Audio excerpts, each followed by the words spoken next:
Welcome to Gospel Truth with Andrew Womack, a teaching ministry that focuses on God's unconditional love and grace. And now, here's Andrew. Welcome to our Friday's broadcast of the Gospel Truth.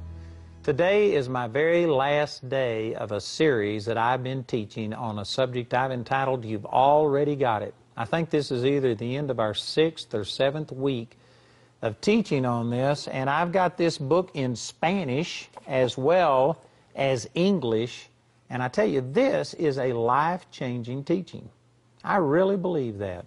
And I just encourage you to please go to the effort of requesting this. We not only have the book, but then we have a study guide, which is all of the material that's in the book, arranged in a format that you can teach others. And I call it Discipleship for Dummies, because you can't miss it.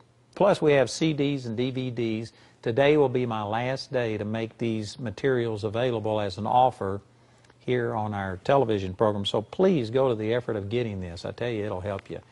And I hadn't got time to go back and summarize everything, but I tell you, it has been profound, the things that we're saying. When I understood these things and quit believing that God could do something, but started believing that He'd already done it, and all I needed to do was appropriate what was already provided. It was already mine.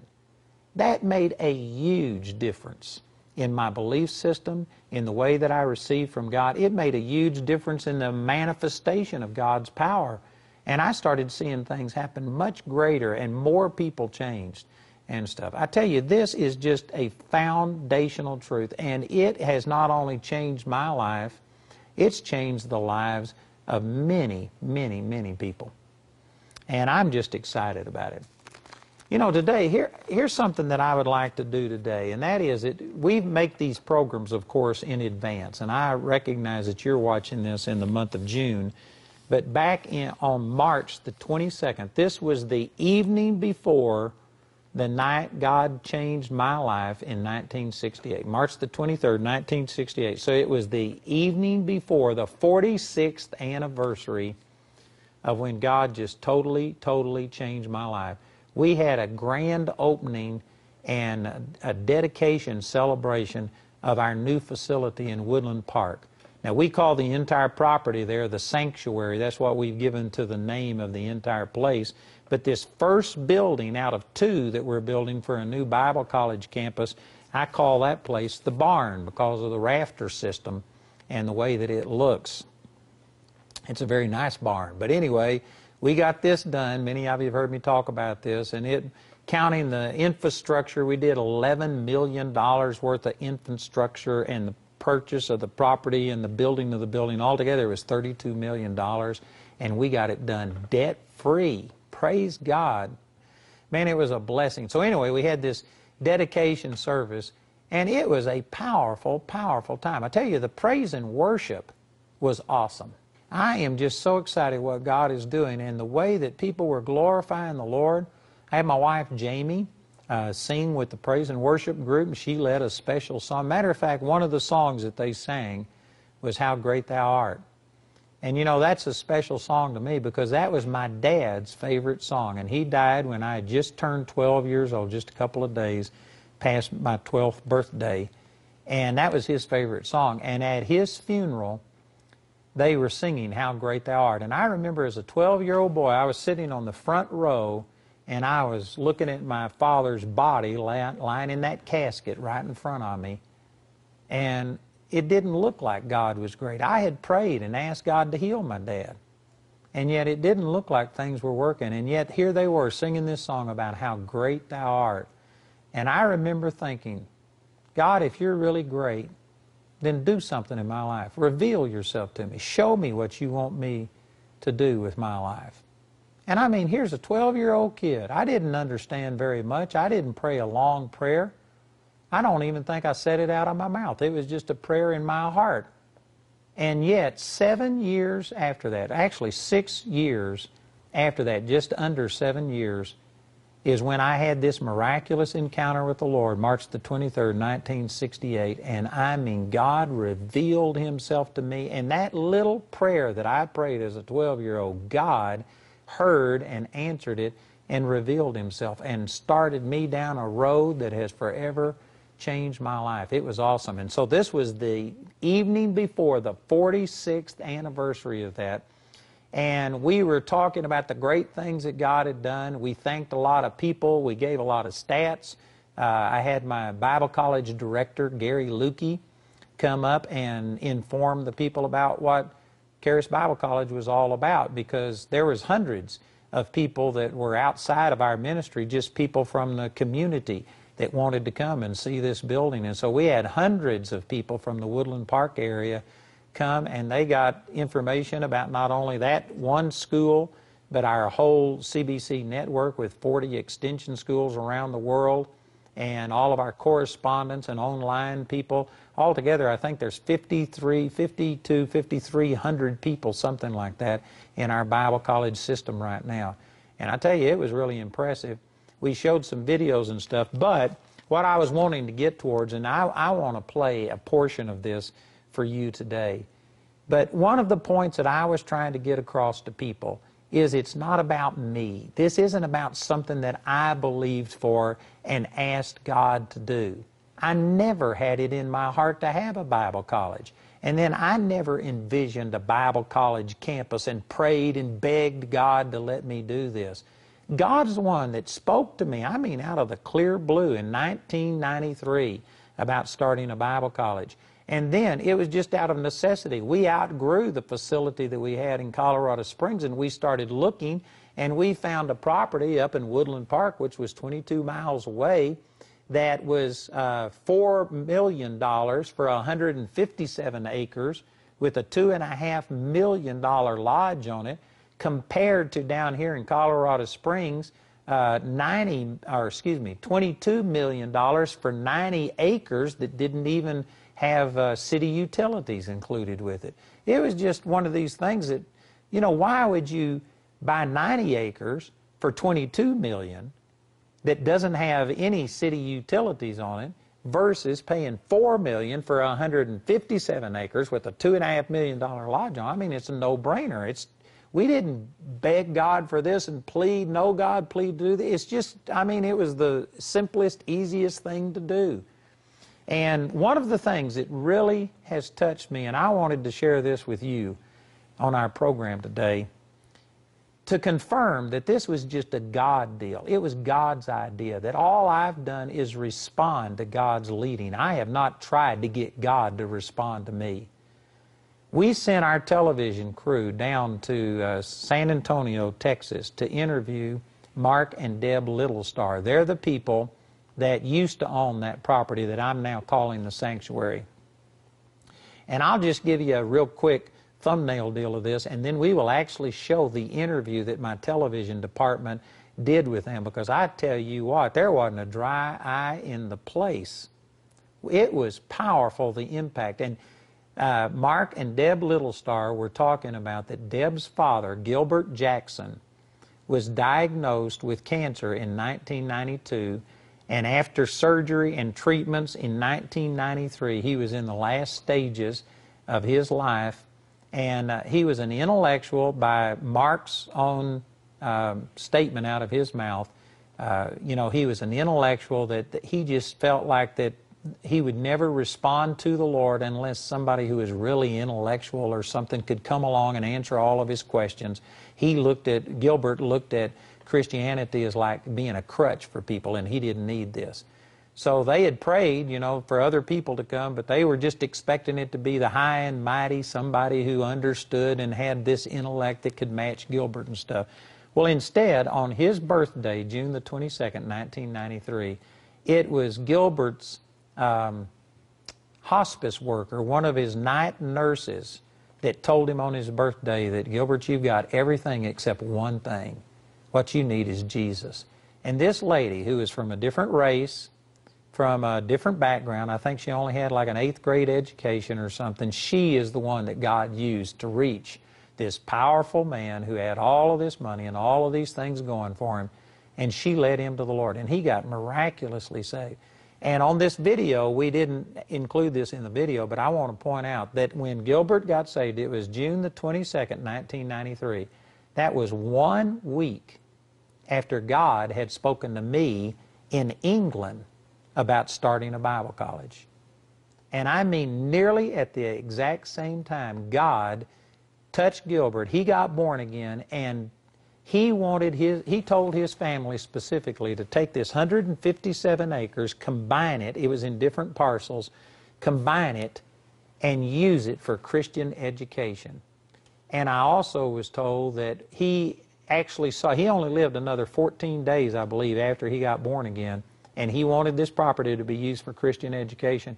But he also saw a vision of a building with glass walls so that as people were learning about the Lord, they could look out and feel like they were outside enjoying that beautiful scenery. And to me, that just seals the deal, that this isn't me, this is a God thing. And I know many of you have supported this, and many of you have prayed for us to do this. And I just wanted to share this with you to show you that this is God that put all of this together. And it's the working of God. I drove by this property every day for 26 years and didn't even know that that property existed because of the way the lay of the land. You can't see it from the highway. And yet God put us together 20-something years, I forget exactly, 24 years later. All of these connections were made, and the vision of Gilbert Jackson is coming to pass. And that one woman, Merlene Harrison, who led Gilbert to the Lord, started a series of dominoes falling that today has resulted in the sanctuary and the first of these 2 buildings being completed. And I tell you, this will bless you. Also, we have the entire service, everything, on our website.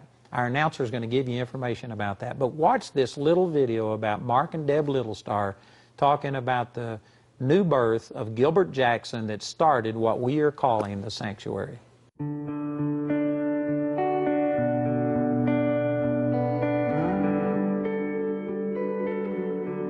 It was the kind of property where we needed to share it. It was just so amazing and so beautiful, and we really felt God's presence there in such a strong way that you have no choice but to share that. It was a special place. We knew for a fact that what we called Red Hawk Ranch, which is now the sanctuary, we knew that land was special. We knew it had really been set aside. We realized what a beautiful spot that was and a perfect location. So we chose to build the house there. We almost knew as we were building it that it wasn't going to be for us forever, even though we called it our forever home. We almost felt like it was for a greater purpose. Andrew Womack saw that property, and he had told me he had driven by for years and years, coming down from the mountains through Woodland Park. None of us would have known what God had in store for it.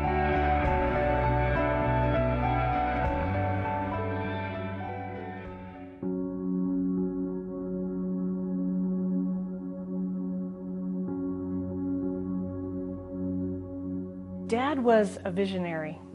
His ideas for properties in general were different from your average developer or property owner. He owned a lot of property in Houston and Texas and also in Colorado. When I met Gilbert Jackson, he was everything I thought he would be. He was very intellectual.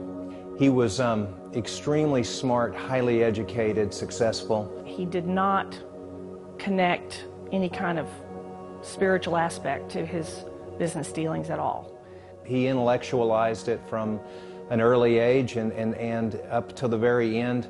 I couldn't ever imagine actually having a conversation about the person of Jesus in his life and even our lives. So he accepted us with our beliefs and our what he would probably describe it maybe as a crutch. He didn't need Jesus, we did. We wanted to honor God by using these beautiful properties for God's glory. Dad did not see it that way, but we were able to do that anyway before he died. And I think he saw that, in our hearts as well, but he didn't join in right away with that until the very end. In 1992, Dad came down with cancer, had colon cancer, and he had surgery, chemo and radiation, the whole bit.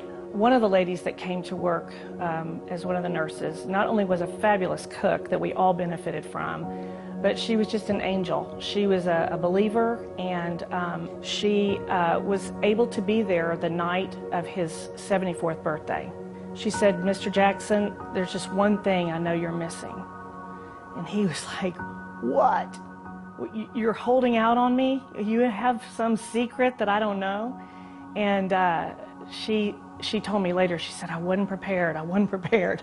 She said, but God just gave me the words. Never in a million years, in my mind, would I think that Merlene and Gilbert would have this relationship where she didn't convince him of anything other than to show him who Jesus was and how to attain that salvation. Marlene said she just kept, repeating scripture and whatever God would put on her heart to say, and he literally visualized Jesus standing in the door, extending his hand to him to step through the door and become a believer.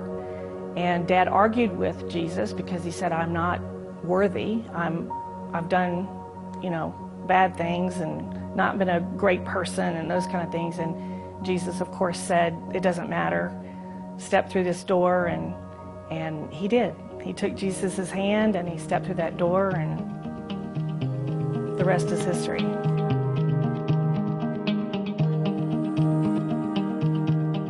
After what Dad called his conversion experience, when we discussed the properties, he had always talked about his properties in a very business-like way. Now his focus had changed, and he said, these properties need to be put together and used for Christian uses, Christian endeavors, Christian education.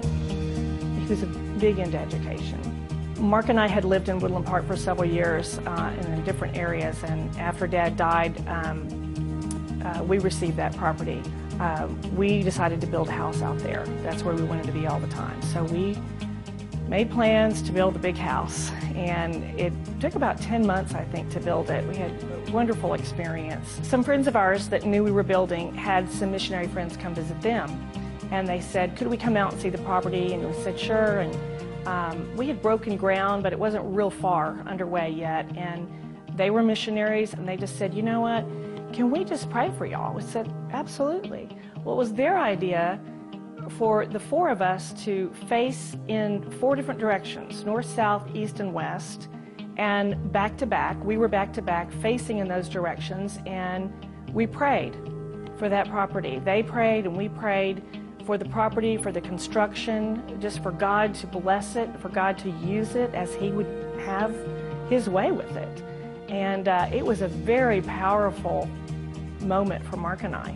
We did say that it's our forever and ever house, and yet somehow God had started putting on us that this was never for us in the first place, but we were supposed to build it. Deb had a dream that we had been equipped, and we had everything we needed to move God's kingdom forward with the things that Gilbert had passed on to us and passed down to us. In 1999, Mark and I had decided with our girls that we needed to move back to Texas to be closer to our families. So we decided to sell the property. When we sold the land to the Sturmans, they, unbeknownst to us, called the home the Little Star Lodge. While that embarrassed us greatly, that someone would use our name on that, we accepted that, and like most people, they think it's just an Indian name and not really people. So, and people didn't know us. All the people from all over the world that would come to Sturman Industries to stay in the lodge just thought of it as a nice Native American name, like so many names in the Ute Pass area and that part of the state, that it was an Indian name. So, yeah, our house became Little Star Lodge. Then they ended up selling the property to Andrew Womack Ministries, and evidently, when the Andrew Womack Ministries was inquiring about the property, the Sturmans had said, oh, the Little Stars will be very happy to know this, that there's going to be a Bible college here, and that there will be people from all over the world enjoying this property and this home, and it just was a win-win situation for everyone, for them, for us, for Andrew Womack, and for all of God's people that have been there and will be there in the future. So I get a call from Andrew, and he introduced himself. We had heard that a ministry was buying it, but Andrew called me on my cell phone, and it was one of those special conversations. It was sort of like, in only a God way, this happened. I started sharing with Andrew really the history of this property. And of course, Deb and I are ecstatic that we couldn't have dreamed this. We couldn't have sat down on a whiteboard or a yellow legal pad as we used to with Gilbert and figured this out. There was too many variables, there were too many unknowns. There was no way we could have ever imagined this happening. And yet, in that phone call, it just hit me and then hit us that God did this, and He continues to do this. One person, Merlene, changed one person, Gilbert. It only takes one person with a little faith and some courage to go out and change the world. So that's our prayer for not only our own lives, but for the ministry of Andrew Womack and Charis Bible College, that everyone that walks and rides and drives through those gates and sits in those sessions will know that it just takes one person to change the world. In looking back and reflecting on where this property has come from, before we had it, while we had it, and as it's passed on, to see now that all these people through Andrew Womack Ministries, the lessons that are being taught, the lives that are being changed, the ripple effect of all of that is mind-boggling. It's just really overwhelming to think and to see God's hand so clearly moving. And you know, we pray for things and we expect things, and maybe in our lifetime we see them and maybe we don't, but in our lifetime we're seeing the hand of God clearly using that property for His ultimate glory. And what a beautiful thing. The stories that come out of it, the healing that comes out of it, the blessings, not only for those students, but for the people that those students will then go and change because of what they've experienced in that place. It's a beautiful thing. God is so good. He is so good.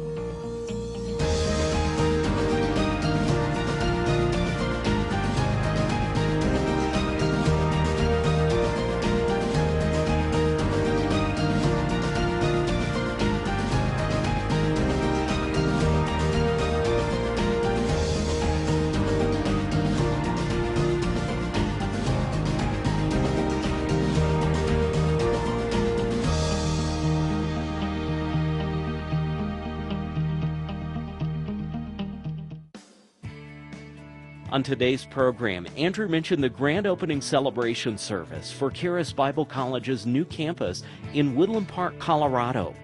To watch the service in its entirety, as well as Mark and Deb Littlestar's story, go to awmi.net and click the link on the home page. Today's teaching is available as part of the You've Already Got It package.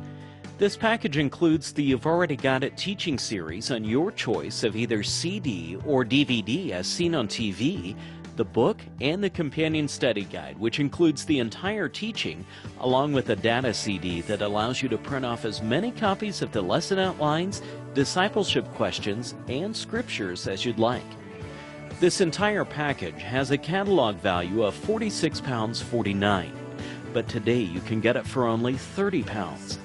The package and each of the individual products mentioned on today's program can be ordered through our website by going to awme.net and looking under What's on TV. The sixth audio teaching in today's series is titled The Problem is Our Unbelief. It's available for £3 when you write or call, but if you're simply unable to afford it, Andrew and his partners will provide this 6th CD free of charge. You can use your credit card to order resources through our website at awme.net. While you're there, you can discover more product details and download additional free resources. Or you can order through our helpline Monday through Friday from 7:30 a.m. to 5 p.m. Greenwich Mean Time. Our helpline number is 01922 473-300. When calling from outside the UK, you must dial your international calling code, then 44-1922-473-300. We hope to hear from you today. We'd like to point out Andrew's upcoming speaking schedule. Mark your calendars to come meet Andrew at one of these events. In the month of June, he'll be in Woodland Park, Colorado for the annual Summer Family Bible Conference. In July, he'll be in College Park, Georgia, and in Durant, Oklahoma. In August, he'll be in Grandview, Missouri. And in September, he'll be in Charlotte, North Carolina, Johnson City, Tennessee, Colorado Springs, Colorado, and again in Woodland Park for the annual Andrew Womack Ministers Conference. For more details on Andrew's next meeting in your area, visit our website at awme.net.